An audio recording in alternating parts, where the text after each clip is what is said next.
We're on page 35. Look at how these are actually my favorites because they're actually only asking for a setup here. Did they tell you what they want the U to be?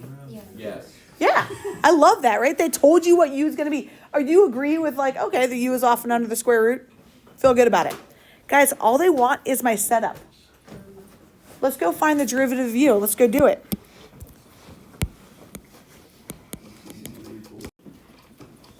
Close. Okay, good. First, what's the derivative of U though? 2. 2, and so du is 2 dx. And my girl Soph is saying we don't need 2 dx, we just need 1 dx. So she's saying we'd have 1/2 du is a dx. Yeah? Then people were screaming, root U. I agree. You guys, can I replace just the dx with a 1/2 du? Yes.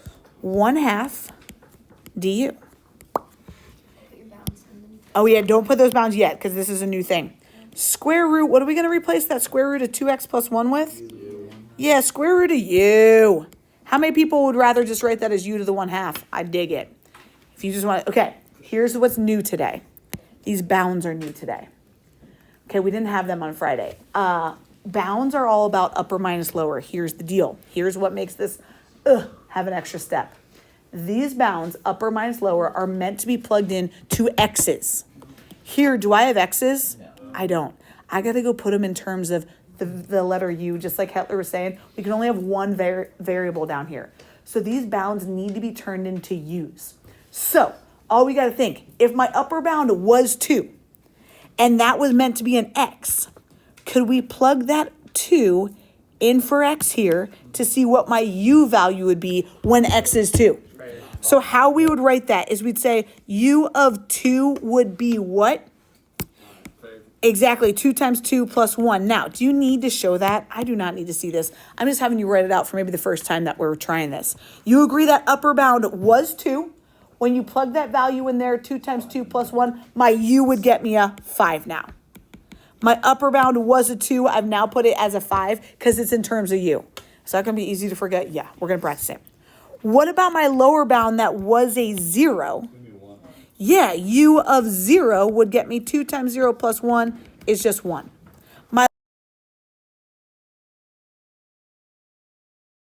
My lower bound was 0. I made it a 1. Does this match any of these now? You don't have to do that for du because it's not in terms of x. Correct. No. Okay. Here we go, y'all. I'm not skipping. We're going 1973. Did they give you the u here? They didn't. What do we want to make our u? Yeah, u is 1 minus x squared. Du dx. Negative 2x. And he says, I'm going to just separate my variable and put that all in one step. I'm down with that, Greer. Do I need a negative 2x dx? We need a positive. So what would that look like? Negative do. I love that. Negative do equals 2x dx. We got to go rewrite it. We got to go rewrite it. Negative du is going to take place, this thing's place, 2x dx. So I'm going to say, we got a negative du. Charlie, put your phone away. Is putting 2x dx. What do we got then? Woo, where's that root u go? Bottom. Yeah, it's 1 over root u. Could you just make it negative?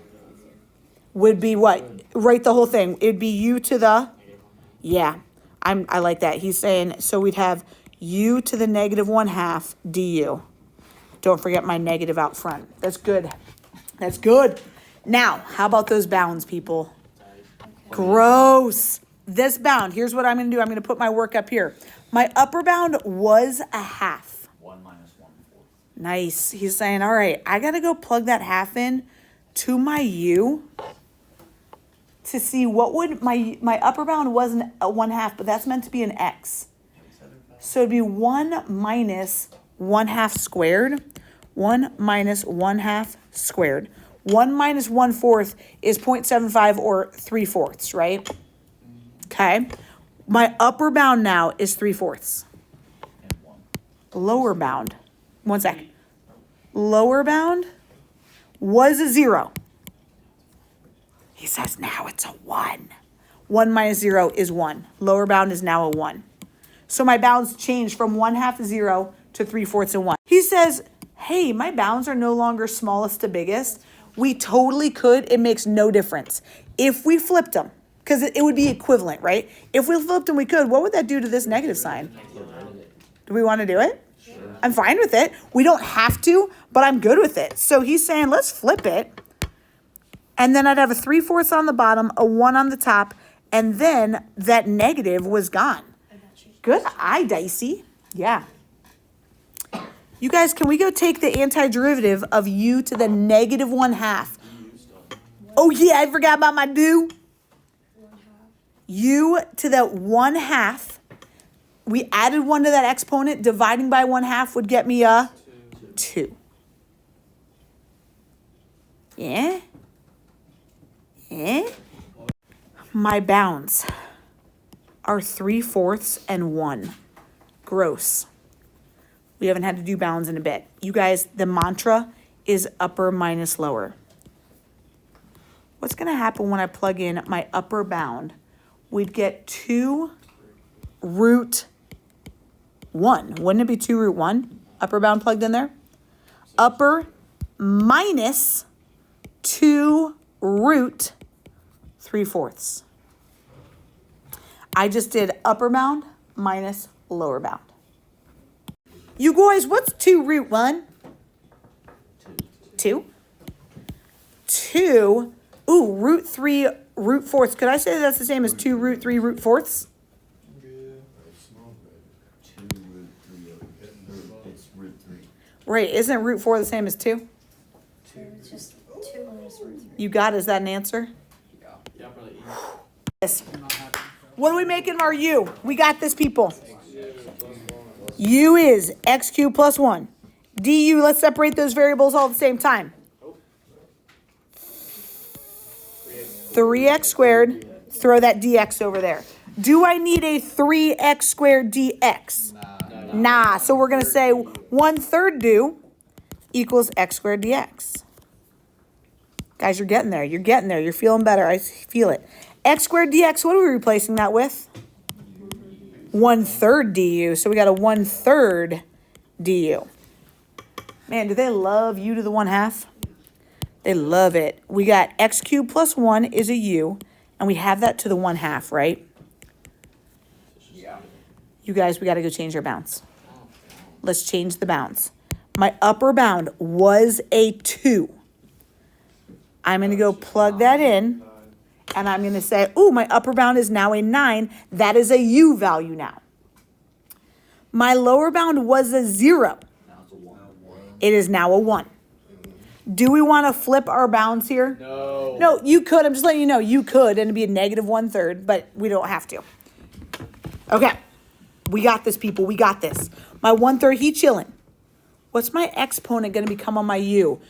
Add 1 to that exponent. It becomes 3/2. Dividing by 3/2 is the same as multiplying by 2/3. From 1 to 9. 1/3 times 2/3?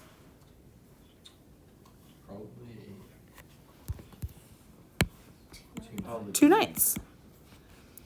And then I did this one on purpose because we gotta feel okay about this. We have 2/9, upper minus lower. So I'd have 9 to the 3/2.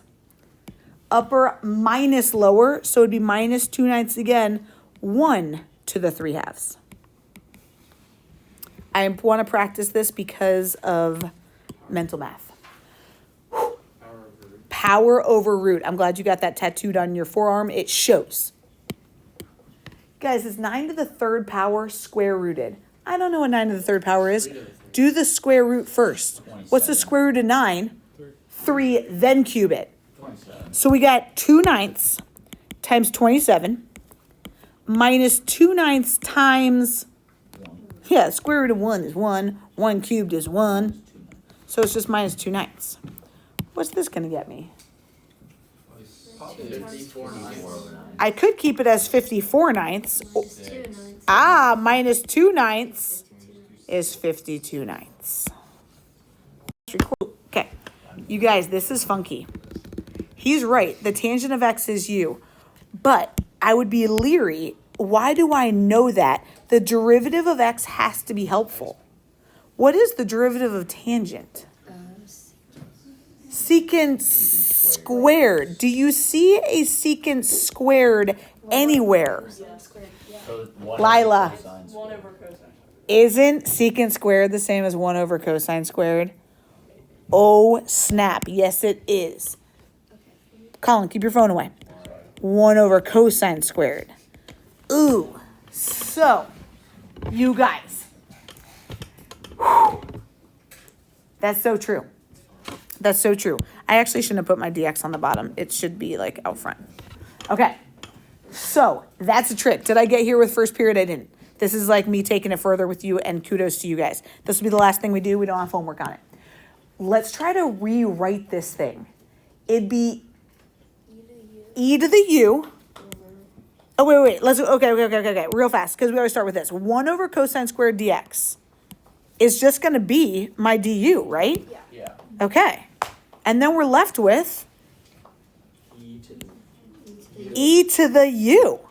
You guys just made that madness into e to the u. You know what the antiderivative of e to the u is?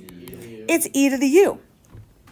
Now, a lot of you, I lost you when I was plugging in those bounds before. You are correct. You don't have to change those bounds in terms of u. Why did I want to teach it to you? We don't have to. Meaning, let's go take this antiderivative. I'm going to show it to you. Antiderivative of e to the u is e to the u. Go put that u back in. It's e to the tangent of x. Now, aren't we back in terms of x's? So can I plug in my bounds of 0 and pi over 4 that were meant to be x's? Not just 1. Oh yeah, this is a good little unit circle reminder. Yes. So you're yeah. So e to the tangent. Tangent of pi over 4. Root 2 over 2. Root 2 over 2. Y over x is just going to get me 1. So we'd have e to the first minus upper minus lower e to the tangent at 0. Zero's point is 1, 0. Y over x is going to get me 0. What's anything to the 0? Anything to the 0 is 1. Oh, it's just C. So it's C.